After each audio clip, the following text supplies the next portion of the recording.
사랑하는 성도 여러분, 메마른 사막에서 꽃을 피워 풍성한 열매를 얻을 수 있다면 그것은 같은 열매를 옥토에서 얻은 때보다 훨씬 가치 있게 느껴질 것입니다. 저와 여러분도 고난과 역경이 닥쳤을 때 하나님을 의지함으로 아름답게 변화되고 더 좋은 열매를 맺힌다면 이런 가치 있는 삶이 되는 것이지요.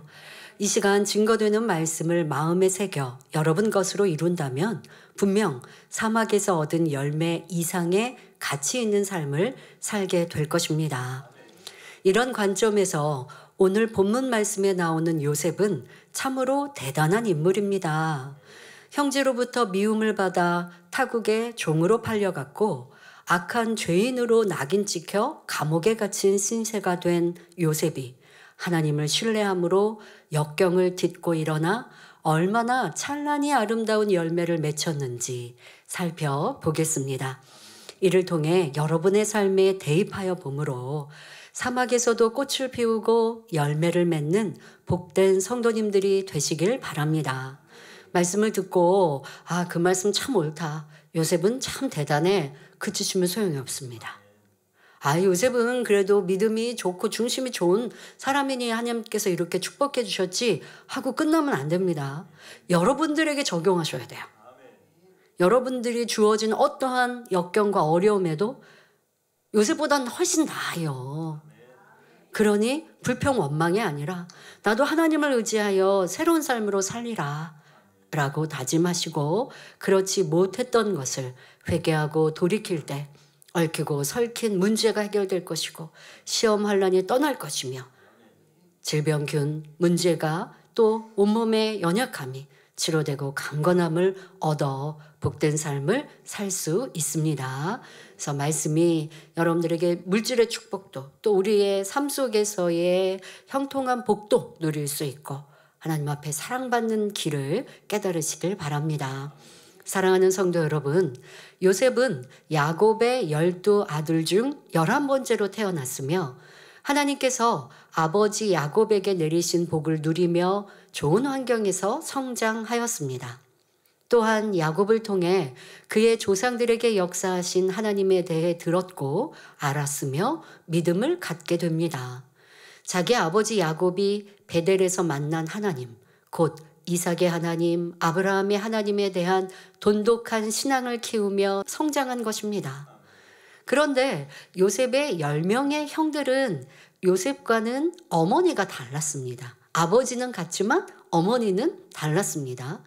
아버지 야곱은 두 아내와 그들의 몸종으로부터 아들들을 얻었는데 그중 라헬이라는 아내를 특별히 사랑하였고 요셉은 라헬로부터 어렵게 얻은 아들이었기에 눈에 드러날 정도로 편애하였습니다.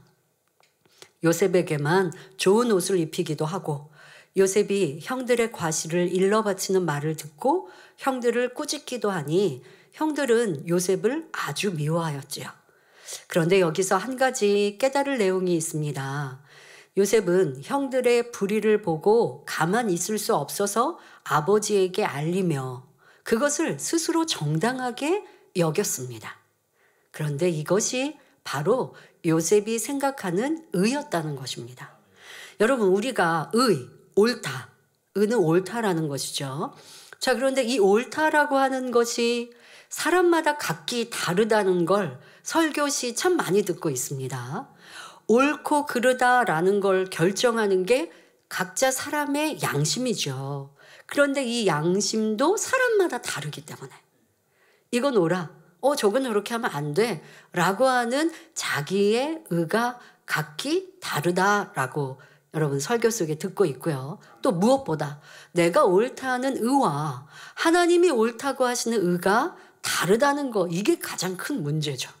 나는 옳아서 그렇게 행했는데 하나님은 너 그거 잘못했어 하시면 잘못된 건데, 그런데 우리 사람들이 또 신앙인들이 하나님이 보실 때 옳지 않은 것들을 옳다 여기거나 또 성경에는 하나님의 참된 의를 기록해 놓으셨는데 하나님의 말씀으로 기준 삼아 세상을 살아가지 않고 그냥 사람들의 흐름에 따라 사람들의 말에 따라 듣는 귀에 따라 옳다 그르다 편론하고 시시비비 하니 하나님의 지킴과 보호하심을 받지 못하고 어려움, 질병, 고통 속에 빠지더라는 것입니다. 세상 사람이 아니라 하나님을 믿는다는 성도들도 그래야 한다는 것입니다. 자, 여기서 지금 요셉의 의에 대해서 말씀을 잠시 드렸습니다마는 이것이 큰 악은 아니죠. 형들이 아버지의 눈을 피해서 잘못하고 있을 때 이걸 내가 아버지한테 말씀을 드리고 그래야 형들을 지적해서 형들이 이 잘못을 고치지.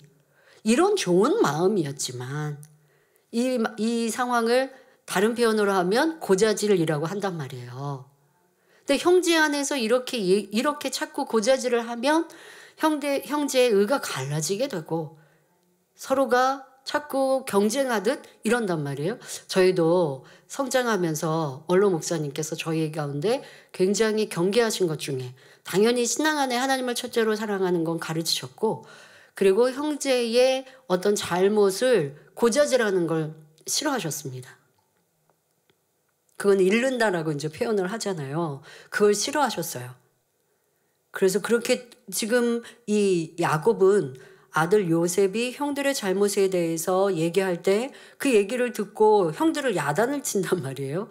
그러니 요셉도 자신의 의를 깨닫지 못하고 결국 연단을 받아야 했는데 야곱이 분별을 딱 하고 요셉을 아무리 사랑하고 요셉이 옳은 말과 행동을 하더라도 뒤에서는 요셉 너 그러면 안 된다. 형들이 좀 잘못한 것이 있다 한다 할지라도 그걸 자꾸 얘기하는 건 그건 이르는 거고 고자질이어서 형들에게 너 미움을 살 수도 있고 그것이 너 스스로보다 그만해질 수 있는 거다라고 권면해주고 또 형들의 잘못을 얘기할 때도 조심히 너가 먼저 형들에게 권면을 하고 그러고도 안 되는 어떠한 큰 잘못일 때는 아비에게 말을 할 때에도 항상 좀 조용히 넌지시 이렇게 해야 한다라고 가르치셨으면 좋았을 텐데 요셉이 그것을 깨닫지도 못했고 자기의 잘못을 알지 못하고 옳다 난 이거 잘하고 있어 라고 형들의 잘못을 아버지에게 전하는 그러다 보니 형들은 자기들의 잘못을 아버지에게 알리는 요셉이 싫을 수밖에 없었죠. 이렇게 부모님의 가르침도 너무 중요한 것입니다. 하지만 요셉의 형들 스스로가 아무런 잘못이 없었다면 요셉이 아버지에게 무슨 말을 하든 상관없을 것입니다. 그러나 도둑이 재발 저린다는 말처럼 잘못이 있으니까 그렇지 않아도 불안했는데 동생 요셉이 자신들의 과실을 드러내니 아버지에게 가서 일러 바치니 미워하더라는 것이지요. 아무런 죄와 악이 없다면 마음이 담대하며 시기할 일도 미워할 일도 없을 텐데 말입니다. 여러분들의 삶 속에서도 이렇게 어떤 직장에서도 그렇고요. 또 하나님 일을 할 때도 그렇고 누군가 나의 실수와 잘못을 이렇게 얘기한다. 그러면 싫다. 이거 자체가 지금 요셉의 형들의 모습, 마음일 수 있는 거예요. 내가 명백히 잘못한 것을 보고를 하고 그래서 내가 권면을 받는다. 그러면 잘못을 깨닫고 발전해야지 라고 생각한다면 이 사람은 성장하는 것인데 나한테 얘기하지 아니면 뭐 그런 것 가지고 그렇게 보고해야 돼? 이렇게 불편한 마음 내가 잘못하고 그걸 숨기고 싶은 마음이기 때문에 불편한 것이고 싫은 것이죠. 그러면 그렇게 얘기한 사람, 보고한 사람이 영 미워지는 거예요.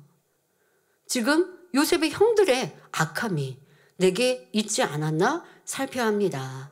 그런데 또 요셉에게도 분명 부족한 것이 있었던 것이죠. 자기 의라는 것.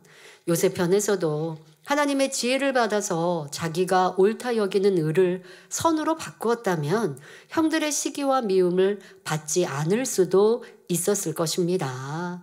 그런데 그리하지 못하여서 그래서 연단을 자초하게 된 것이지요. 진정 선한 사람은 다른 사람이 잘 되면 더 잘 되기를 바라지 시기하거나 질투하는 것이 아니지요. 형들의 이런 악한 마음, 또 요셉의 부족한 모습들, 이러한 것들을 잘 분별할 수 있기를 바랍니다. 자, 이렇게 지금 형들과 요셉의 사이가 조금 틀어지고 문제가 있는 이런 때에 마침 요셉이 꿈을 꾸었습니다. 그런데 그 내용인즉 모든 형들과 부모까지도 자신에게 요셉에게 엎드려 절하게 된다는 것이었습니다. 이런 꿈을 꾼 요셉은 주체하지 못하고 형들에게 자랑합니다. 그러니까 이것은 이제 앞서는 자기의가 나왔고 지금은 좀 들레는 이러한 좀 어린 모습도 볼 수 있는 것이지요. 조금 어리더라도 성숙하다면 내가 하는 말이 지금 형들이 싫어하지 않을까? 이거는 형들이 내 얘기를 내가 꾼 꿈을 이렇게 들으면 그거는 좀 시기 질투할 수 있지 않을까? 어리더라도 생각할 수 있어. 남을 배려한다면. 그런데 너무 부모에게 오냐오냐 사랑만 받고 성장하다가 주변을 살피지 못하는 작은 마음인 경우도 있을 수 있죠. 지금 요셉도 어떤 악의를 가지고 한 건 아니지만 작은 마음으로 형들의 입장까지 생각하지 못하니 꿈을 꾸고 그것을 자랑을 했습니다. 그랬더니 형들의 시기와 미움은 더욱 커진 것이죠. 이런 상황에서 하루는 형들이 요셉을 죽일 괴계를 꾸미기에 이르렀는데 다행히 목숨만은 건져 애굽 상인에게 넘겨주고 애굽 고위 관료인 보디발의 집 종으로 팔려가게 됩니다. 요셉은 지금 형들의 미움을 받아서 타국으로 그것도 종으로 팔려가게 되었습니다. 목숨만은 건지긴 했지만 부잣집에 아버지의 애지중지하고 사랑받았던 귀염둥이가 하루아침에 외국인의 종으로 팔려서 나락으로 떨어진 상황입니다. 여러분, 이 상황을 여러분들이 한번 생각해 보셔야 돼요. 부잣집의 외동아들은 아니지만 형제들이 많았지만 그 많은 아들들 중에 특별히 사랑받은, 그러니 형들은 나가서 일을 하더라도 요셉은 좋은 옷 입고 사랑받고 어리기도 했지만 이렇게 대우받고 있었는데 형들의 잘못을 지적을 할 만큼 또 의롭게 옳게 똑똑하게 살았던 요셉이었는데 형들이 죽이자 모의를 했고 그러나 다행히 죽임당하지는 않고 이렇게 팔려갔는데 그것도 타국의 종으로 팔려가는 상황. 저 하늘에서 밑으로 뚝 떨어진 상황입니다. 자, 그러나 이런 기막힌 상황에서도 요셉은 좌절하지 않고 하나님을 의지하며 또 성실함으로 주인을 섬기니 하나님께서 요셉을 형통하게 하시고 그 집을 총괄할 수 있는 복을 주셨습니다. 자, 이것이 바로 오늘 우리가 살펴볼 요셉의 첫 번째 선입니다. 자, 그런데 어떤 이들은 하루아침에 이렇게 비참한 신세가 되면 뭐라고 하냐면요. 에라 모르겠다. 그냥 될 대로 되라 하는 마음으로 아무렇게나 살거나 삶을 포기하는 사람도 있습니다. 여러분은 지나온 삶을 어떻게 살아오셨는지 한번 생각해 보시고 나와 요셉과 비교해 보셔야 돼요. 내 삶을 살아가면서 때로는 청천벽력 같은 어려움을 만나기도 하고 모함을 당하기도 하고 괴로운 일을 아니면 사업을 실패하기도 하고 그래서 이거는 무슨 하늘에서 땅으로 뚝 떨어지듯 절벽으로 떨어지듯 이러한 어려움이 갑자기 몰려올 때 있습니다. 그러나 그 자리에서 포기하고 주저앉을 것인가? 세상 사람은 그리한 사람도 많고 아니면 그때 이를 악물고 일어나는 사람, 그런데 그렇게 이를 악물고 미움으로 아니면 세상의 원망으로 그렇게 살아가면 또 정신적으로도 피폐해지고 아무리 물질적으로는 다시 회복하였어도 마음은 너무 괴롭고 힘들게 살아가죠. 그러나 주님의 사랑을 알고 하나님을 믿는 우리는 세상의 자포자기에서도 아니 되지만 누구를 미워하고 그래서 내가 복수하는 마음으로 삶을 열심히 살아야지 해서도 아니 되고 오직 우리를 창조하신 하나님, 나의 아버지 하나님을 의뢰하기에 성실히 사는 것, 이것이 하나님이 원하시는 우리의 삶입니다. 요셉이 그러한 좋은 본보기가 되어준 것입니다. 요셉은 하나님을 의뢰했기에 주어진 환경 속에서 최선을 다하는 삶을 살았습니다.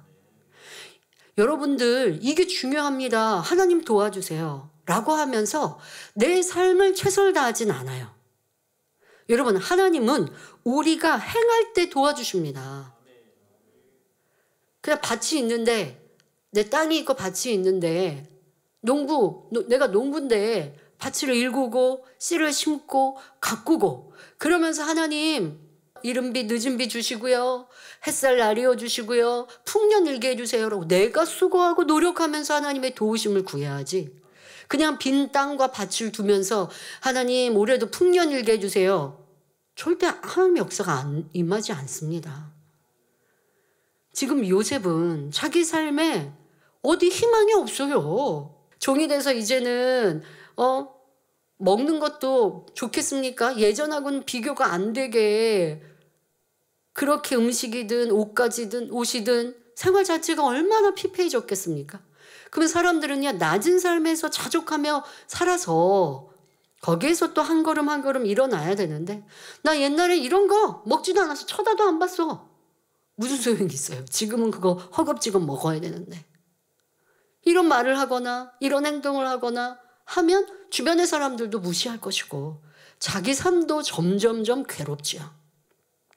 내가 왜 이렇게 떨어져야 했는지, 내가 왜 이렇게 실패해야 됐고, 내가 왜 이런 시험과 어려움을 만나야 했는지, 하나님의 돌보심을 왜 받지 못했는지, 내 마음을 낮추어서 욕심이 있었는지, 내가 하나님 앞에 큰 죄의 담이 있어서 보호하심을 받지 못했는지 살피고 회개하고, 그리고 주어진 육의 삶도 영적으로는 철저히 회개하고 낮아지고, 또 육의 삶도 할 수 있는 걸 최선을 다해서 살아갈 때 하나님께서는 그 안에 캄캄한 어둠 속에서도 한 줄기의 빛을 비춰주시고 그 빛이 점점 찬란한 빛으로 임하게 하시는데, 그런데 그런 수고와 노력, 최선을 다하는 행실은 하지 않고 원망하고 불평하고 하나님 도와주세요 라고 하고 있으면 하나님은 도와주실 수가 없습니다.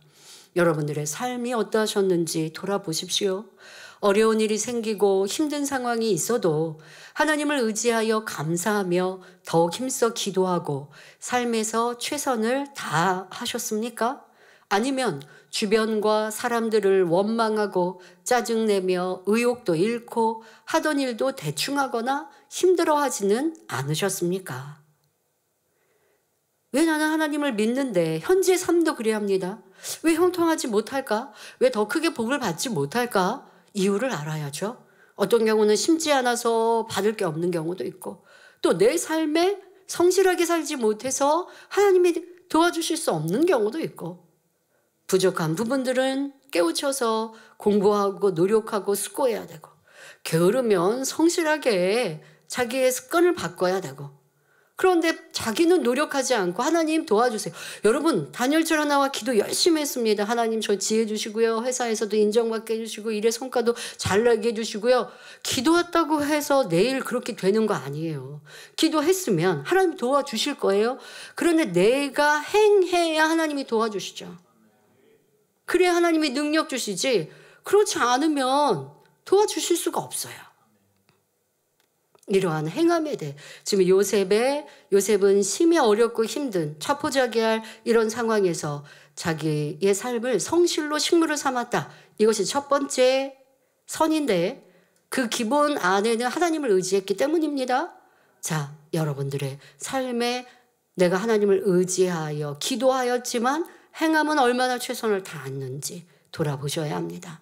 요셉은 심히 괴롭고 힘들며 낯선 상황에서도 하나님을 의지하였고 그러니 성실히 일하였습니다. 세상에서도 성실한 사람들이 있습니다.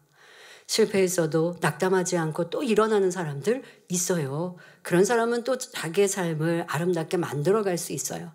그런데 우리는 세상의 성실함, 최선을 다한 노력에 넘어선 하나님의 도우심이 있습니다.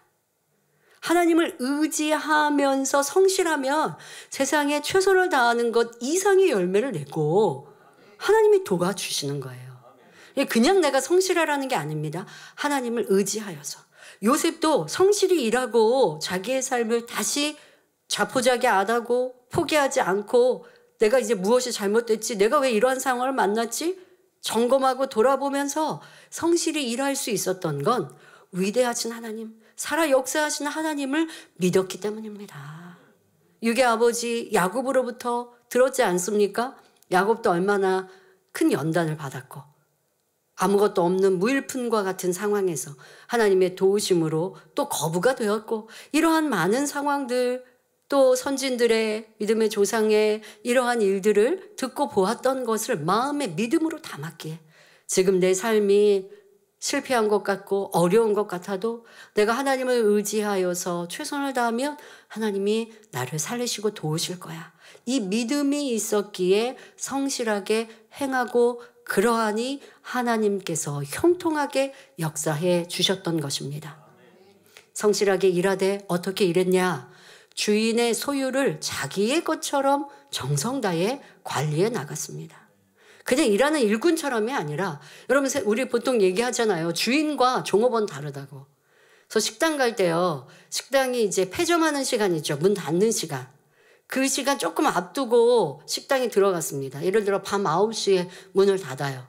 근데 한 8시 한 20분쯤, 8시 10분쯤 손님이 들어갔어요.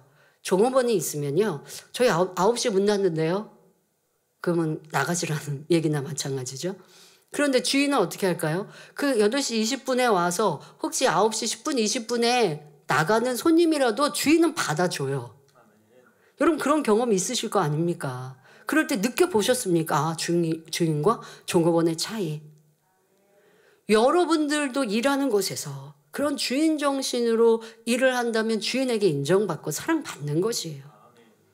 근데 그렇지 않고 그냥 내가 종업원처럼 일하면 그만큼의 대우를 받는 것이고 내 삶 또한도 성장할 수 없는 것이고요. 요셉은 주인이라면 집을 어떻게 관리하며 일꾼들을 어떻게 다스릴까, 가정생활은 어떻게 꾸려나갈까 하며 늘 주인의 마음으로 모든 일을 처리했던 것입니다. 그러니 주인의 인정을 받게 되었고 요셉을 가정 총무로 삼아 자기 소유를 다 요셉의 손에 위임할 정도였습니다. 자, 그런데 이 보디발이라고 하는 사람은 지금 큰 권세를 가진 사람이기에 그 집을 관장한다? 그 집의 총무다라고 하는 건 어떤 조그만 집, 우리 역사 속에서도 보면 무슨 대감집 하면 꽤 크고 그리고 그런 데서의 총책을 맡은 집사 하면 권세도 꽤 있겠습니다만은 그보다 더 힘이 있는 지금 요셉은 그 가정의 총무의 역할이 된 것입니다.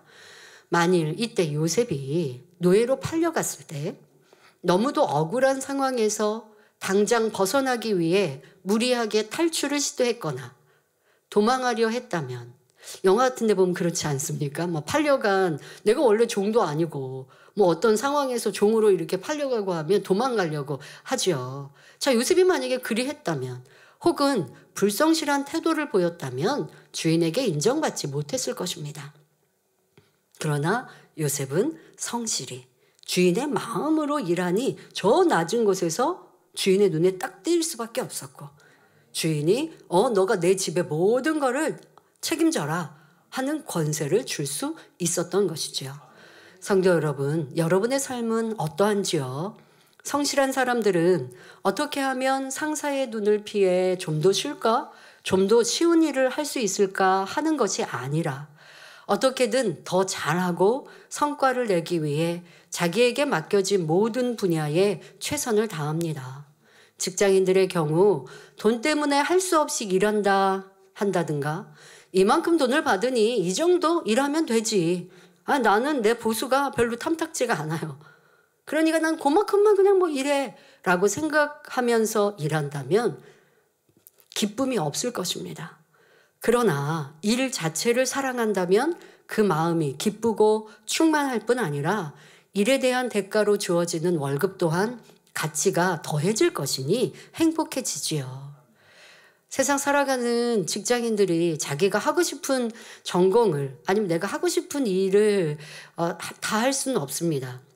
공부했던 전공과 다른 직장에 들어가서 일하기도 하고 또 내가 하고 싶지는 않지만 월급, 돈벌이를 위해 삶을 위해 또 그러한 직업을 선택해야 하는 경우가 대부분입니다. 그런데 어쨌든 내가 회사에서 일을 해서 내 생활을 할 수 있게 되잖아요. 내가 인정받지 못해서 월급이 작더라도 지금 내가 필요해서 일을 하고 있는 거잖아요.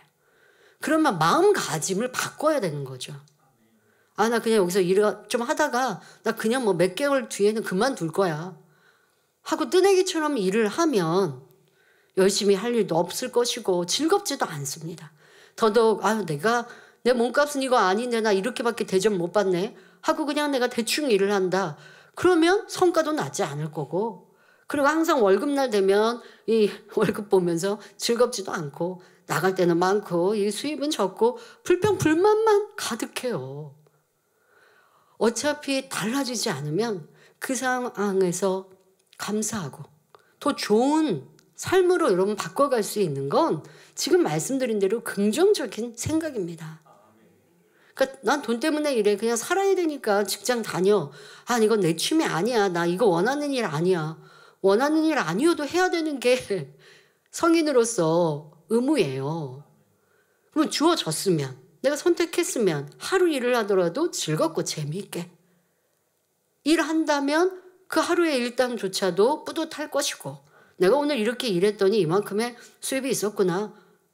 이것에 감사해 하면 되고, 그렇게 최선을 있는 것에서 최선을 다하면 일하면서도 뿌듯한 거고, 일하면서도 즐겁게 행복하게 일을 할지고, 거기에서도 배우는 것이 있는 거예요. 그러면서 성장해 가는 것이고, 지금 이 직장이 마음에 안 들어서 내가 어디 이직을 한다. 그러면 다음 이직할 곳을 위해서 또 준비하되 가장 중요한 건 성실함이고 마음이고 생각입니다. 지금 이 요셉의 성실함을 통해 여러분들의 현재의 삶, 주어진 모든 것에 얼마나 감사하고 기뻐하고 긍정적인 사고를 가지고 있는지도 점검해 보시고, 내 삶은 왜 그렇게 힘들고 맨날 업무가 주어지면 짜증스럽고 업무가 과다하다고 불평하고, 그러면 뭐가 달라지겠습니까? 내가 이 일을 해내서 감사하고 기쁘고, 저도 어떨 때는 와, 내가 이 일을 다 해냈네 라고 생각하는 그렇게 일이 갑자기 몰릴 때가 있어요. 그러면 일을 딱 순서를 정해놓고 일을 바쁘게 하죠. 그리고 뒤를 돌아서 아, 내가 이것도 이렇게 해냈구나. 그럼 이게 되게 뿌듯하고 감사하죠. 이렇게 하면서 자기가 성장하고 바삐 일을 했고 그걸 내가 다 해냈을 때 내가 이만큼의 능력이 커진 것입니다. 세상에서의 삶도 똑같습니다. 그러한 자세가 될 때 하나님은 그 속에서 지혜도 능력도 여러분들의 성장도 갖게 해 주십니다. 그들 생각 속에 자꾸 돈벌이만 생각하고 어떤 사람과의 부딪히고 불편하고 현재에 내가 힘들고 어려운 이런 부정적인 생각만 가지고서는 성령님이 하나님이 도와주실 수 없다는 것입니다. 결코 돈 때문에 일한다 생각하지 마시고요. 그런 사람은 벌써 돈에 구속받으니 일의 기쁨도 없고 수입의 가치도 떨어진다는 것입니다. 그런데 요셉은 성실로 식물을 삶는 사람이었고 이렇게 할 수 있었던 것이 하나님을 믿고 신뢰하였기 때문입니다. 하나님께서는 이런 요셉의 중심을 이미 아셨기에 그와 함께 하심으로 종의 신분에 있을 때도 범사에 형통하게 하셨습니다. 그러니 요셉이 보디발 집의 소유물을 주관하게 된 때부터 보디발의 온 집과 밭의 모든 소유까지 복을 주셨습니다. 이게 주인의 입장에서도 이상한 거예요. 요셉을 가정 총무로 세웠더니 모든 경제가 집안이 잘 돌아가고 거기에다가 수입도 더하네. 그러니 요셉이 믿는 신 하나님을 인정하게 되는 것이죠. 그리고 그는 당연히 사랑받게 되고요. 우리도 그리합니다. 여러분들이 하나님의 사람으로서 내가 직장 일터에서 그리스도인께 바라고 또 나는 하나님을 믿는 사람입니다. 또 그렇게 인정받아 가면서 성실히 일하면, 그래서 주변에 있는 사람들도 다 인정해주는 이러한 그리스도의 길을 바라는 사람이라면 그 안에 성실한 여러분들을 통해 그 직장도 일터도 복을 주시지요. 성도 여러분, 본교회에도 직장에서 그 성실함을 인정받아 하나님께 영광 돌리는 분들이 많이 있습니다. 쉬지 않고 기도하며 하나님을 첫째로 사랑하면서 직장에서도 열심히 일하니 실적도 뛰어나며 형통한 복을 받지요. 또 다른 사람의 일도 기쁨으로 도와주며 굳은 일도 솔선수범 행하고 항상 밝고 명랑하며 선한 입과 행함으로 이루니 상사는 물론 동료들에게도 사랑받습니다. 저도 본교에 성실하며 열심히 있는 일꾼을 주신 하나님께 감사드립니다. 오직 하나님의 일이라면 어렵고 힘든 일이라도 기쁨으로 성실히 일하는 일꾼들이 있지요. 자신의 유익이나 칭찬을 위해서가 아니라 저와 교회를 위해 하나님의 기뻐하시는 뜻에 맞춰 순종하기를 힘씁니다. 그러고도 항상 겸비한 모습으로 부족한 것을 찾아 부르짖어 기도하며 수고하기를 쉬지 않습니다. 이런 이들은 마음으로 정성으로 충성하니 결국 그 헌신이 눈에 띄게 되고 결국 인정받아 더 큰 일을 함께 이루게 되지요. 우리 성도님들도 성실함과 선행으로 상사는 물론 동료, 부하 직원에게도 인정받고 칭찬받는 분들이 되시길 바랍니다. 자, 본문으로 돌아가서 요셉도 그 성실함을 인정받으니 주인의 소유를 다 관할하고 간섭조차 받지 않을 정도가 되었습니다. 그런데 이런 요셉에게 큰 시험이 옵니다. 주인 보디발의 아내가 용모가 준수하고 아담한 요셉을 유혹하려고 날마다 동침하기를 청했던 것입니다. 이에 요셉은 내가 어찌 이 큰 악을 행하여 하나님께 득죄하리이까 하며 거절한 것은 물론 함께 있지도 않았습니다. 자, 이 고백에서 요셉의 삶은 항상 하나님 중심이었던 걸 알 수 있습니다. 지금 상대와 나와의 관계가 아니라 상대와 나의 관계를 보고 계신 하나님을 의식하는 거예요. 그러니 하나님 앞에서 득죄할 수 없다라고 고백하는 것이죠. 여러분들의 삶에는 교회 올 때는 하나님을 의식하시고 하나님을 부르고 찾으시다가 직장 가시면 하나님이 안 계시고 가정에서 내가 다툴 때는 하나님이 안 계시고 내가 혼자 불평하고 원망하고 또 슬퍼하고 외로움을 느낄 때는 하나님을 못 느끼고 있고 그게 하나님께서는 우리를 보시고 너는 나를 믿지 않나 봐. 너는 나를 신뢰하지 않구나 하실 수밖에 없는 거예요. 하나님을 믿고 신뢰한다면 홀로 있는 것이 아니라 나를 보고 계신 하나님을 바라보기에 하나님이 기뻐하시는 것을 선택할 수 있는 것입니다. 자, 이렇게 보디발의 아내가 지금 요셉을 유혹하고 있습니다.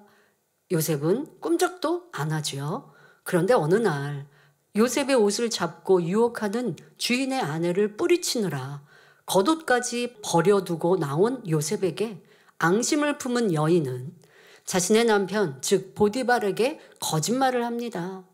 요셉이 자기를 희롱하러 들어왔다가 자기가 소리 지르니 적반하장이죠.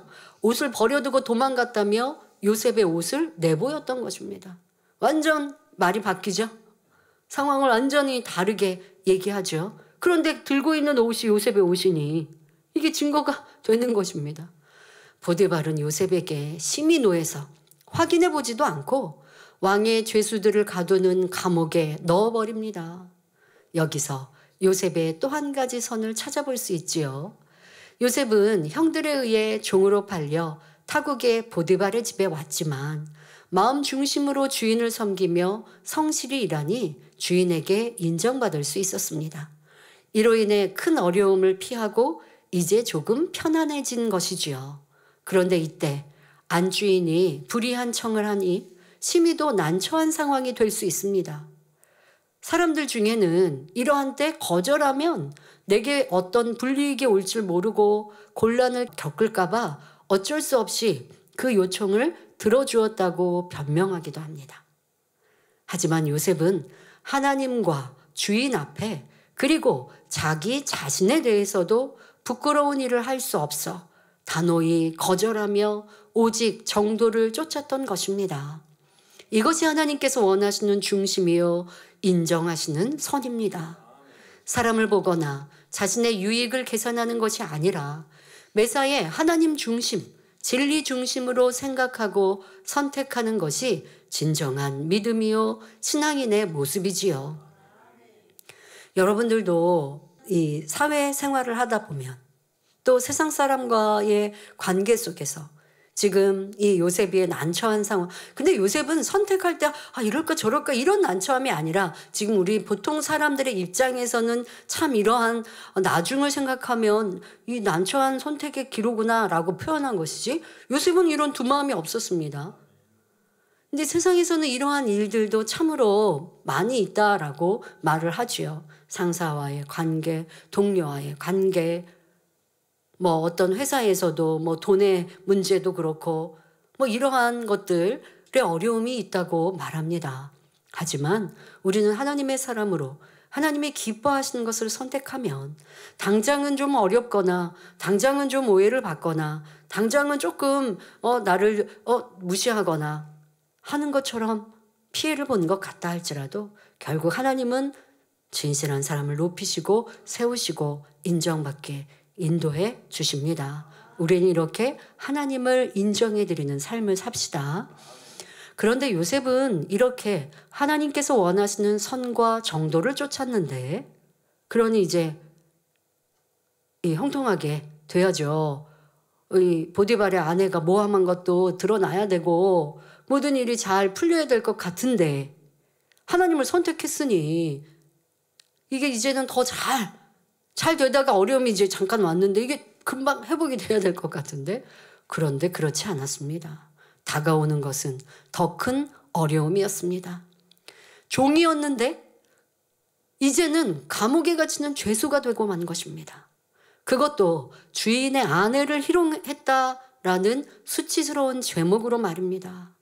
그런데 요셉의 성실은 감옥에 들어가서도 감옥을 관리하는 전옥, 즉 오늘날의 교도소장과 같은 지위에 있는 사람에게도 인정을 받습니다. 감옥에 들어갔으니 하나님은 내가 그렇게 하나님 부르고 하나님을 의지했는데 하나님은 나를 외면하셨구나. 하나님 나를 안 사랑하시구나. 그럼 나도 하나님 외면해. 이 신앙인들 중에 이런 사람도 있다니까요. 그러면 내가 하나님 외면하면 누가 손해내요? 나만 손해죠. 하나님이 외면하신 거 아닌데 하나님은 복 주시고자 지금 기다리고 계시고 연단으로 떨어진 것 같지만 더 높이 그냥 수직 상승하도록 계획하고 계시는 이 역사의 속에 요셉은 실망하지 않고 또 감옥이라는 더 낮은 곳에 떨어져도 하던 대로 성실히 최선을 다해 열심히 살아가니 그 전옥, 이 감옥을 관리하고 있는 이 사람의 눈에 띄고 또 그 사람이 이번에는 이 감옥에 있는 모든 사무와 죄수들을 이 요셉에게 맡기더라는 것입니다. 그리고 요셉에게 한 번 일을 맡겼으면 그 일이 무슨 일이든 상관하지 않았고 돌아볼 필요도 없이 이렇게 그냥 믿고 맡길 수 있는 거죠. 성실할 뿐만 아니라 담대히 정도를 지키는 요셉의 선을 기뻐하신 하나님께서 항상 형통하게 하시니 가는 곳마다 인정받고 머리가 되더라는 말입니다. 성도 여러분, 여러분이 애매히 고난을 받아도 참고 기다리면 시편 37편 6절에 내 의를 빛같이 나타내시며 내 공의를 정오의 빛같이 하시리로다 하신 말씀처럼 거짓은 벗겨지고 진실은 드러나게 된다는 사실을 믿으시기 바랍니다. 또한 베드로전서 2장 19절 20절에 애매히 고난을 받아도 하나님을 생각함으로 슬픔을 참으면 이는 아름다우나 죄가 있어 매를 맞고 참으면 무슨 칭찬이 있으리요. 오직 선을 행함으로 고난을 받고 참으면 이는 하나님 앞에 아름다우니라 했습니다. 만일 여러분이 도둑을 맞았다고 할 때 속상해야 한다고 해결될 일이 아닌 것을 알기에 그냥 다음에는 더 조심해야지 하고 참아버리는 사람이 있습니다. 그러나 하나님을 생각함으로 즉 하나님께서 항상 기뻐하라 하셨지 범사에 감사하라 하셨지 하며 또 내가 이렇게 지킴받지 못한 뭔가 부족한 것이 있나 점검하고 잘못된 것이 떠오르면 회개하고 나 잘못한 것이 없는데 이런 어려움을 만났네 하면 기뻐하고 감사하는 사람. 그러니까 이렇게 하나님의 진리를 떠올려서 그대로 행하는 것은 고난을 당해도 하나님을 생각하면서 기뻐하는 사람입니다. 자, 그렇게 한다면 하나님께서 그 사람의 행함을 기뻐하시고 잃은 물건도 다시 찾게 해 주실 수 있다는 사실입니다. 그런데 그냥 하나님과 상관없이 아이 그냥 내가 뭐 좀 어려움 당했다고 쳐. 내가 뭐 그거 잃어버린 거 큰 액수도 아닌데 하고 그냥 넘어가는 것과 그래도 불평 원망 안 하니까 다행입니다마는 그것과 하나님을 생각하여 아 내가 무엇이 부족했나? 아니면 또 하나님께서 이때 무엇을 원하실까? 그래서 진리를 쫓아가는 사람 그러면 하나님은 불통함도 형통함으로 바꿔주실 수 있는 것입니다. 요셉은 정말 억울하게 종으로 팔리고 감옥에 들어왔으나 그로 인해 낙담하여 자포자기한 것이 아니라 변함없이 성실한 삶을 사니 하나님께서 도와주심으로 거기서도 인정받게 됩니다. 그런데 이때 어떤 사람은 하나님이 형통하게 해주시는데 왜 종으로 팔리고 또 감옥에 들어가는가 하는 반론을 제기할 수도 있습니다. 성경에는 종으로 팔려서 보디발의 집에 총무가 됐을 때 하나님이 형통케 하셨다 기록하셨고 그리고 감옥에 들어가서 전옥에게 인정받을 때도 형통케 하셨다라고 기록하시니까 어머 그게 형통한 어떻게 그걸 형통한 거라고 합니까? 라고 말할 수 있어요. 그러나 요셉의 지금의 이 과정은 다윗이 사울에게 쫓겨다닌 것과 같이 또 아브라함이 연단받은 것과 같이 하나님께서 더 큰 축복을 주실 수 있는 그릇으로 만들고자 허락하신 과정입니다. 여러분 요셉이 지금 나중에 결과적으로 보면 큰 대국인 애굽의 왕 다음 가는 국무총리로 죄수였다가 수직 상승해서 하루아침에 왕 다음 가는 총리가 되어집니다. 자, 근데 총리가 되었을 때 경제도 정치도 모르고 있다면 어찌 그 일을 감당하겠습니까? 그런데 요셉은 앞서 말씀드린 보디발의 집 총무로 있었을 때 이 보디발은 큰 권세가 있는 사람이었어서 그 집을 관리하고 다스린다라고 하는 건 이 뭐 물질도 또 아니면 뭐 그 안에 하인이나 종도 얼마나 많습니까? 또 권세자들이 오가고 무슨 잔치가 있고 이러다 보면 경제 살림도 다 아는 거고요. 배우게 된 것이고 그리고 또 감옥에 있을 때는 이게 왕의 죄수들이 갇히는 감옥이다 보니 정치범들이 많잖아요. 그러니 그 안에서 정치도 익히게 된 거예요. 이런 과정이 없이 그냥 평안하게 살았다면 절대 알 수도 배울 수도 없었던 것이죠. 하나님은 그가 그릇 준비 안 됐는데 너 마음 중심이 좋으니까 너가 어느 곳에 가든지 하나님께 영광을 돌릴 테니까 준비가 안 된 사람 정치도 경제도 모르는데 그를 정치인으로 경제인으로 세우실 수는 없어요. 배워야 되고 알아야 돼요. 이게 공이거든요. 그러니 요셉은 또 거기에다가 이스라엘이라고 하는 이 민족이 만들어지는 데 있어서 애굽의 땅 안에서 보호받고 이스라엘 민족을 성장시키는 하나님의 계획하심도 있는 이러한 모든 과정을 합하여서 가장 좋은 그런데 가장 좋은데 그게 연단과 역경이 있기 나름이고 그 연단과 역경 속에 쑥쑥쑥 성장하고 큰 그릇이 되어지는 과정이었기에 그 과정 중에도 하나님이 함께 하시고 형통했다 하시는 겁니다. 자, 그런데 하나님께서 우리를 그렇게 이끄시고 인도하시려고 하는데 많은 신앙인들이 거기에서 순종 안 하고 발버둥 쳐요. 하나님 나 왜 이렇게 어렵게 하세요? 하나님께 따지고 지금 욥처럼 하나님은 지금 욥에 대해 기대하시는 것이 있는데 욥은 그런 하나님의 뜻을 알지 못하고 하나님을 원망하고 있잖아요. 욥이 악을 막 많이 쏟아냈다가 하나님의 등장 이후 입을 다물고 겸손히 자기의 마음을 다 내려놓고 회개하듯 이제 그렇게 하고 나면 지금까지 변화됐던 시간이 없어지는 게 아니라 변화된다 했지만 근본에 있는 악을 발견하고 인정하지 못했던 내 모습 연단의 과정 속에 그것이 드러났네요. 그러면 이제는 인정하고 버리기 위해 수고하고 애쓰면 원로 목사님께 들었던 성결의 말씀들 또 그 능력 또 변화되기 왔던 그 수고와 기도가 여러분들을 더 신속히 변화시켜 주실 것입니다. 각자가 지금 제가 이렇게 하나의 예를 들어드렸고 우리의 지난날의 연단과 어려움이 역경과 시련이 여러분들에게 향하신 하나님의 뜻이 무엇이었는지를 깨우치셔야 합니다. 저는 그 연단이 다 형통하였다라고 아버지 앞에 감사할 수밖에 없습니다. 여러분 모두도 그러한 고백이 있으시길 바랍니다. 자, 이제 감옥에서 또 형통한 요셉은 어느 날 새로 들어온 죄수들, 바로 왕의 술 맡은 관원장과 떡 굽는 관원장의 꿈을 해석해 주게 됩니다. 그러니까 왕의 이 술을 빚고 그리고 떡을 굽는, 그러니까 음식을 관장하는 이러한 그 수장들, 이들이 감옥에 들어오게 된 겁니다. 자, 그런데 그들이 꿈을 꿨고 그 꿈을 해석해 주게 되었습니다. 그런데 얼마 후 요셉의 해석대로 한 사람은 죽임을 당하고 다른 한 사람은 복직되었습니다. 하나님의 사랑을 받은 요셉은 꿈을 해석할 수 있는 지혜도 있더라는 말이지요. 하지만 꿈을 해석받은 대로 복직되어 왕의 앞에 서게 된 술 맡은 관원장은 요셉을 까맣게 잊어버렸고 세월은 2년이나 더 흘러갑니다. 이 성경을 자세히 읽다 보면요. 지금 요셉은 누명을 썼지 않습니까?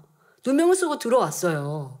그래서 감옥 안에서도 지금 이 술 맡은 관원장에게 당신이 복직되면 꿈을 해석해 주면서 당신이 좋은 날을 만나면 나를 기억해 달라고까지 부탁을 했단 말이에요. 그러면서 말하지 않았겠습니까? 나는 이거 내가 죄를 지어온 게 아니라 내가 이렇게 어려운 누명을 썼노라고. 그런데 복직을 하고서는 까맣게 요셉을 잊습니다. 요셉은 자기의 누명이 밝혀지지 않습니다. 그런데 하나님의 방법은 그게 아니라 다른 방법으로 요셉을 높이시고 세우셨죠. 자, 이 술 맡은 관원장이 요셉에게 이렇게 좀 은혜를 받았다라고도 할 수 있을 텐데 잊고 있었습니다. 하지만 때가 되니 하나님은 요셉을 축복하시고자 역사를 시작하십니다. 애굽의 왕 바로가 기이한 꿈을 꾸었는데 아무도 해석하지 못하여 큰 고민에 잠기게 된 것입니다. 처음 꿈은 아름답고 살찐 7 암소가 하수에서 올라와서 갈밭에서 뜯어먹고 있는데, 풀을 뜯어먹고 있는데 그 뒤에 흉악하고 파리한, 그러니까 마른 이런 다른 7 암소가 나와서 아름답고 살찐 7소를 먹어버리는 꿈을 꾸었습니다. 또 두 번째 꿈을 꾸었는데 한 줄기에 무성하고 충실한 7 이삭과 약하고 동풍에 마른 7 이삭이 나오더니 그 약한 7 이삭이 무성하고 충실한 7 이삭을 삼키는 것이었습니다. 이상한 꿈을 2번이나 겹쳐 꾼 바로는 이것을 해석해 줄 사람을 찾고자 해도 애굽의 술객과 박사 중 누구도 입을 열지 못하니 더욱 염려가 커지기만 했습니다.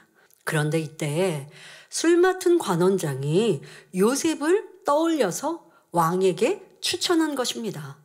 자기도 꿈을 꿨고 그리고 떡 맡은 관원장도 같이 꿈을 꿨는데 해석해 준 대로 그대로 이루어졌잖아요. 2년이 지난 다음 이제 이게 떠오른 겁니다. 그래서 답답해하고 있는 이 근심에 빠져 있는 왕에게 요셉을 추천했고, 지금 요셉은 죄인의 위치였는데 필요에 따라 왕 앞에 부름받아 서게 됩니다.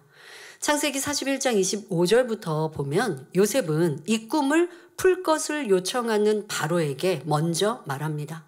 이는 내게 있는 것이 아니라 하나님이 바로에게 평안한 대답을 하시리이다 하며 하나님의 이름으로 꿈을 해석합니다.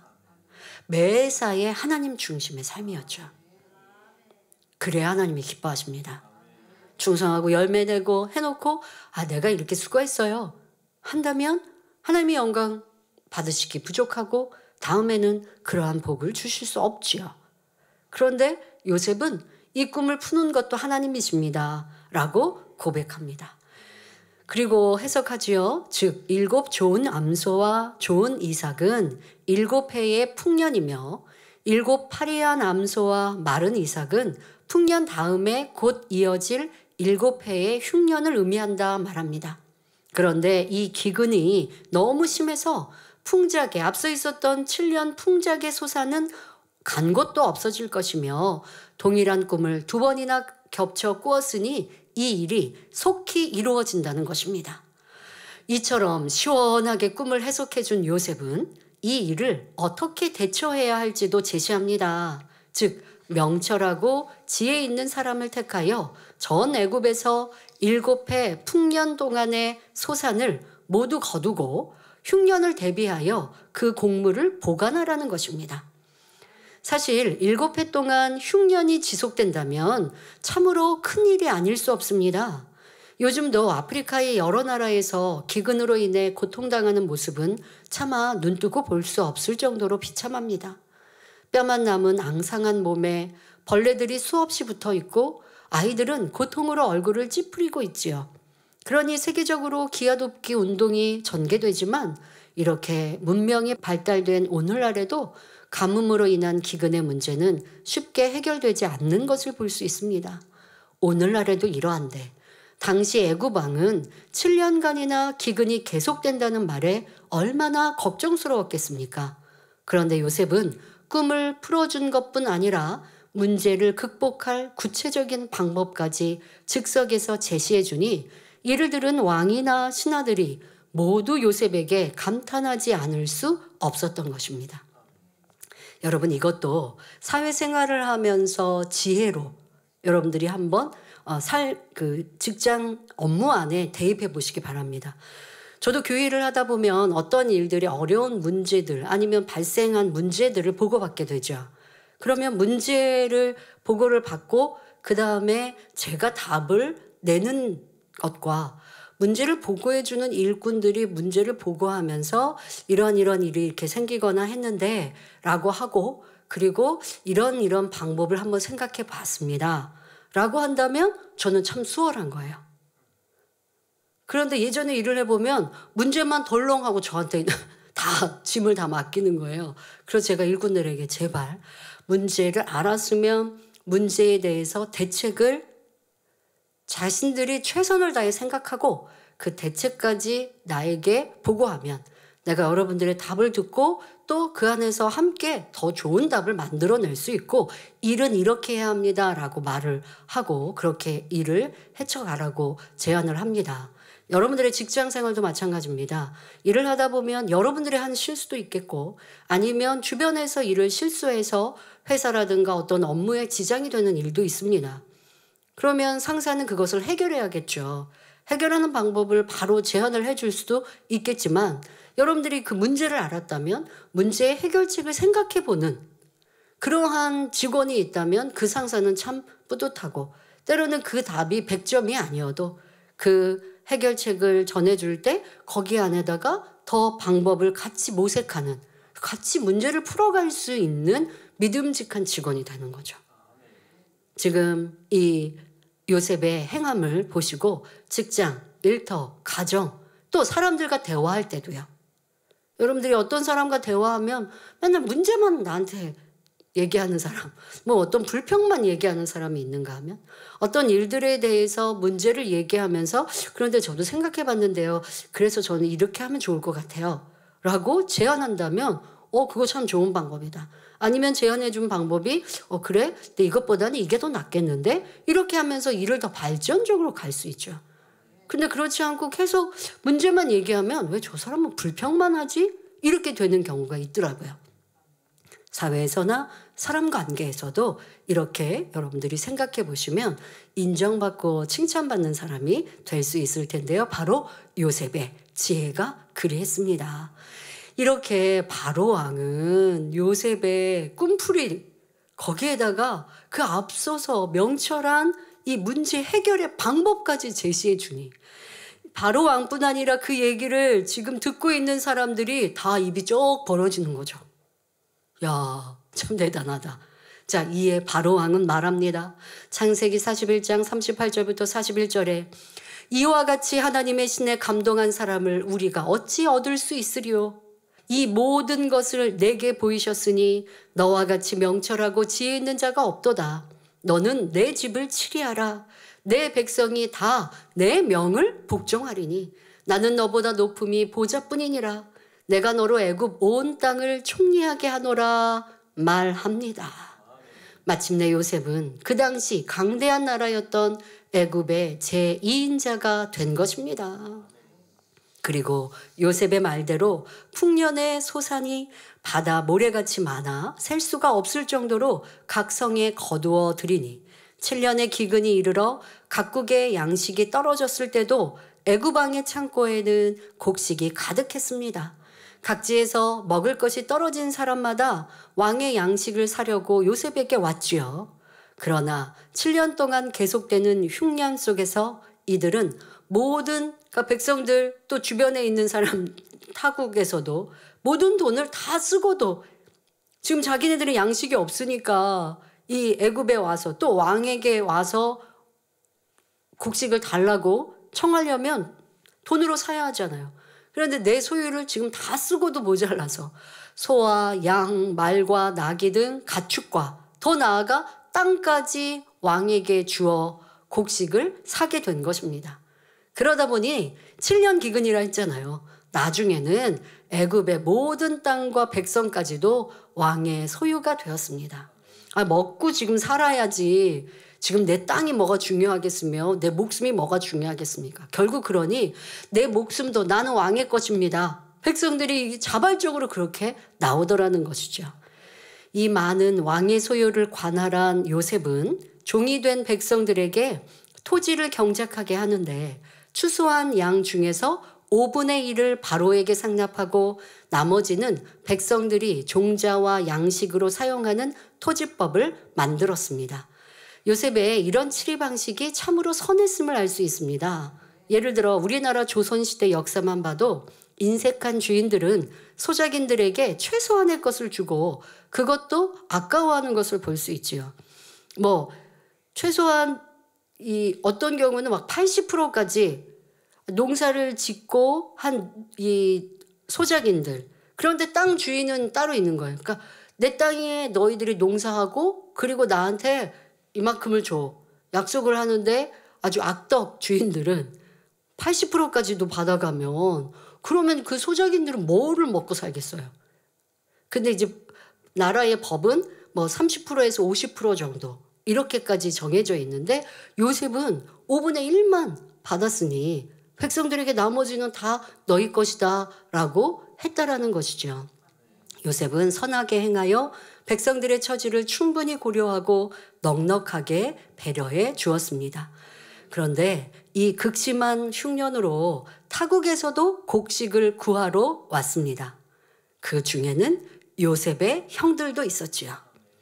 이제 요셉은 애굽의 총리가 되어 자신을 죽이려 했고 결국 종으로 팔아넘긴 형들을 마주하게 된 것입니다. 이때 형들은 요셉을 알아보지 못하며 애굽의 총리가 된 요셉 앞에 엎드려 절하며 내 주여 부르며 겸손히 도움을 청합니다. 바로 요셉이 어릴 적 꾼 꿈대로 된 것이죠. 요셉이 형들에 대한 미움이나 악한 감정이 조금이라도 남아있다면 당장에 자신을 밝히면서 매몰차게 형들을 대하고 자신의 권세를 이용하여 힘을 과시했을 수도 있습니다. 그러나 요셉은 연단의 시간 자신의 어릴 적 부족했던 모습을 깨우치고 변화되었기에 형들에 대해 어떤 악한 감정도 없었습니다. 도리어 형들이 중심에서 회개하고 잘못을 뉘우칠 수 있도록 지혜의 방법으로 이끌어감으로 하나님께서 선민 이스라엘에 기대하신 일들을 이루어 갑니다. 시간이 지나 아버지 야곱이 죽은 후 형들이 요셉의 눈치를 보며 자신들을 박대할까 봐 걱정할 때도 창세기 50장 19절부터 21절에 요셉이 그들에게 이르되 두려워 마소서 내가 하나님을 대신하리이까 당신들은 나를 해하려 하였으나 하나님은 그것을 선으로 바꾸사 오늘과 같이 만민의 생명을 구원하게 하시려 하셨나니 당신들은 두려워 마소서 내가 당신들과 당신들의 자녀를 기르리이다 하고 그들을 간곡한 말로 위로하였습니다. 이 형들과 요셉이 만났을 때 그리고 형들을 회개시켜가는 요셉의 지혜 이것도 꽤 길고 참 즐거운 또 재미있는 장면들이 연출되지만 시간 관계상 설명을 못하였고요. 어쨌든 우리가 그 장면을 통해 요셉의 마음 안에는 형들에 대한 감정이 없었다는 것 이것을 깨우치고 알 수 있죠. 그리고 또 그 가족들을 다 애굽의 땅으로 이주하여서 평안하게 살게 하였는데 아버지 야곱은 먼저 이제 소천한 후 그러니 이제 형들은 눈치를 보지 않겠습니까? 이제 요셉이 동생 요셉이 왜 자기네가 한 악함을 아니까 말도 안 되는 악을 행했잖아요. 그러니까 이제 요셉이 마음이 육의 아버지 야곱이 돌아가셨으니 이제는 우리한테 우리가 잘못한 것에 대해서 보응하면 어떡하지? 이런 생각을 하게 되죠. 근데 그것도 오해 아닙니까? 그러니까 요셉은 그렇지 않다라고 말하고 있습니다. 요셉의 마음에 조금의 앙금이나 미움, 서운함도 없음을 보여주는 장면입니다. 이렇게 끝까지 선한 마음으로 행했던 요셉이었기에 하나님은 이를 선하다, 온전하다 하시며 기뻐하신 것입니다. 그러니 이스라엘 민족을 인도하시는 하나님의 계획 속에 요셉을 통해 참으로 큰 역할을 감당하게 하신 것이지요. 결론을 말씀드립니다. 사랑하는 성도 여러분, 지금까지 요셉의 신앙을 살펴보았습니다. 요셉의 첫 번째 선은 어떤 괴롭고 어려운 상황에서도 하나님을 바라며 성실로 식물을 삼았던 점입니다. 살다 보면 여러 가지 어려운 일들도 있을 수 있지만 오직 하나님을 의뢰하고 모든 일에 성실히 행하며 자기의 위치 속에서 할 도리를 다하는 선한 사람은 범사에 하나님께서 형통케 해 주십니다. 또 요셉에서는 어떤 불이익이 오는 상황에서도 하나님 앞에 범죄하지 않는 중심과 행함이었습니다. 우리는 이렇게 자신의 신앙을 지키는 것에서 나아가 다른 사람에게도 선을 쫓는 아름다운 성도의 모습이 되어야 합니다. 바로 다른 사람의 죄를 보았을 때입니다. 오늘날 사람들은 어떠합니까? 누가 득죄라도 하면 어찌하든 그 죄가를 치르게 하기 원하고 정죄하며 내가 옳으니 그르니 하며 서로 물고 뜯는 것이 현실입니다. 그러니까 요셉은 지금 내가 하나님 앞에 득죄할 수 없다 고백하고 그리했던 것이 선입니다. 여기에서 더 나아가 내가 득죄하지 않더라도 상대의 죄를 보고 판단 정죄 수근수근 하지 말고 또 그것을 비판하지 말라고 말씀하십니다. 그런데 요즘은 얼마나 많이 누군가의 잘못에 대해서 내가 심판관이 되어 있는가. 너무나 쉽게 정치 안에도 볼 수 있죠. 우리 주변에서도 볼 수 있고요. 우리 삶에서도 너무나 그런 일들이 흔합니다. 그러다 보니 믿음이 인노라 하는 이들조차 가까운 사람에게도 실망하여 서로 떠나게 되고 질병이 틈타게 됩니다. 여러분 교회 안에서도 그런 말 많이 하지 않습니까? 내가 누구 때문에 실족했다고. 내가 저 사람을 믿었는데 그런데 내가 저 사람을 보고도 그 실망해서 내가 신앙에서 떠났다고 믿음에서 떠났다고. 실망하고 실족한 내 잘못이에요. 우리는 하나님을 믿고 주님을 바라고 나갑니다. 형제에 부족한 거 있다고 실망하고 낙담하라 하셨어요? 여러분들 누구를 믿고 사랑하는 건 좋습니다. 근데 사랑했다면 그 사람의 불의한 것을 보면 도리어 사랑으로 기도해주고 안타깝게 중보 기도해주는 것이 사랑이지. 외면하고 미워하고 싫어하고 정죄하고 그리고 더더욱 내 신앙까지 잃어버린다고요?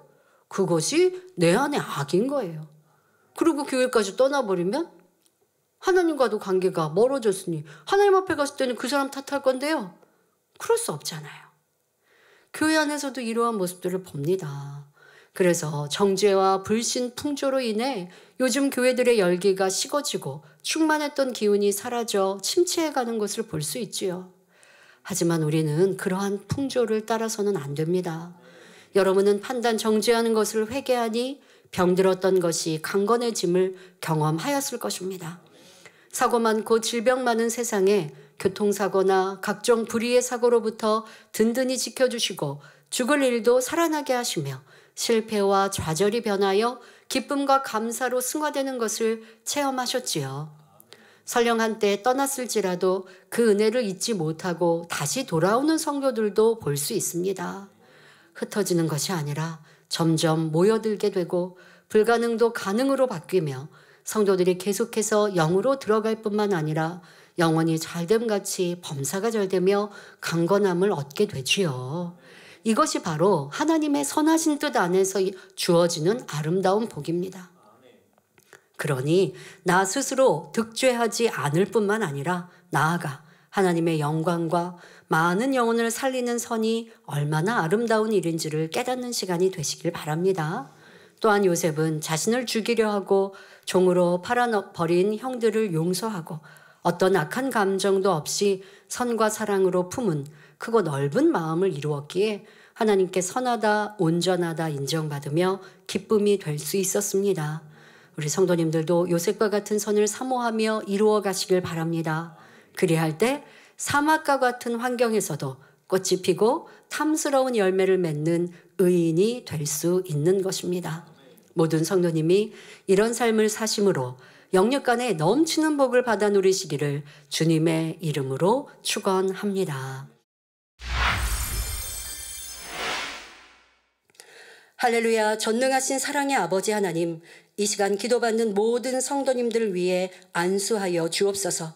전국 전 세계 하나님의 자녀들 위해 시공간을 초월하여 역사하여 주시옵소서. 믿어지는 믿음을 주시고 부정적인 생각과 의심의 세력을 물리쳐 주옵시며 모든 시험 환난도 물리쳐 주옵소서.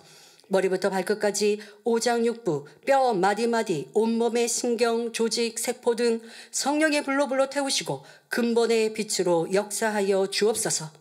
예수 그리스도의 이름으로 명하노니 원수마귀 사단아, 모든 질병, 균, 연약함아 물러가라. 빛이여 임하라. 모든 불치, 난치병도 성령의 불로 태워 깨끗게 하여 주옵소서. 말라리아를 비롯한 모든 풍토병도 물리쳐 주옵소서. 감기, 기침, 열, 몸살, 독감 등 각종 유행성 질병도 다 물러가라. 어떠한 질병도 틈타지 않게 지켜 주옵소서. 각종 암과 전이된 것, 에이즈, 백혈병, 뇌졸중, 고혈압, 저혈압, 심장병, 폐병, 위장병, 당뇨, 부인병, 피부병, 갑상선 질환과 모든 염증도 깨끗게 하여 주옵소서. 소아마비, 중풍, 관절염, 디스크도 온전케 하여 주옵소서. 요통, 두통, 신경통을 비롯한 모든 통증은 사라질지어다. 간질, 자폐증, 우울증, 조울증, 공황장애, 노이로제, 치매 등 모든 정신질환도 물러가라. 모든 마비된 것도 풀어지고 일어나 걷고 뛸지어다. 눈도 잘 보이게 하옵시고 귀도 잘 들리게 하여 주옵소서. 소경은 눈을 뜨고 귀머거리는 들으며 벙어리는 말할지어다. 각종 사고 후유증도 깨끗게 하시고 부러진 뼈도 붙여 주옵소서. 화상 입은 것도 온전케 하시고 화기야 물러가라. 열도 물러가라. 아버지 흉터나지 않게 역사하여 주옵소서. 마약을 비롯하여 각종 약물과 독극물 중독도 깨끗함을 입을지어다. 죽은 신경과 세포가 살아나며 죽은 자도 살아나게 하여 주옵소서. 잉태의 축복도 주시기를 원합니다. 예수 그리스도의 이름으로 명하노니 원수마귀 사단아, 하늘 공중권세 잡은 악의 영들아 물러가라. 그의 사자들도 물러갈지니라. 이 땅의 악한 영, 더러운 영, 거짓되고 간사한 영, 이간질하고 미혹하는 모든 어둠들은 물러가라. 모든 흉악의 결박을 풀고 어둠아 물러가라. 빛이여 임하라. 아버지 하나님, 부르짖어 기도할 수 있는 능력을 주시고 죄를 버리고 성결될 수 있는 능력을 주옵소서. 영혼이 잘됨같이 범사에 잘되게 하시고 가정의 복음화도 이루어 주시기를 원합니다. 한 주간도 모든 사고와 재앙으로부터 지켜주시고 불통이 없는 형통한 삶을 살 수 있도록 축복해 주옵소서. 성령의 불담으로 천군 천사와 주님의 불꽃 같은 눈동자로 모든 하나님의 자녀들과 가정, 일터, 사업터를 지켜주시기를 원합니다. 학생들에게 지혜와 명철을 더하시고 공부할 수 있는 뜨거운 마음과 열정도 더하여 주옵소서. 마음과 생각을 세상에 빼앗기지 않도록 지켜주시고 하나님을 뜨겁게 사랑하는 학생들로 축복하여 주시옵소서. 하나님의 자녀들이 먹으나 마시나 입으나 무엇을 하든지 하나님 앞에 영광 돌리는 삶이 되게 축복하여 주시기를 원합니다. 나는 하나님을 만났노라, 체험했노라, 응답받았노라, 축복받았노라 간증하는 입술이 되게 역사하여 주옵소서. 아버지 하나님 감사합니다. 홀로 영광 받으옵소서. 우리 주 예수 그리스도의 이름으로 기도하옵나이다. 아멘.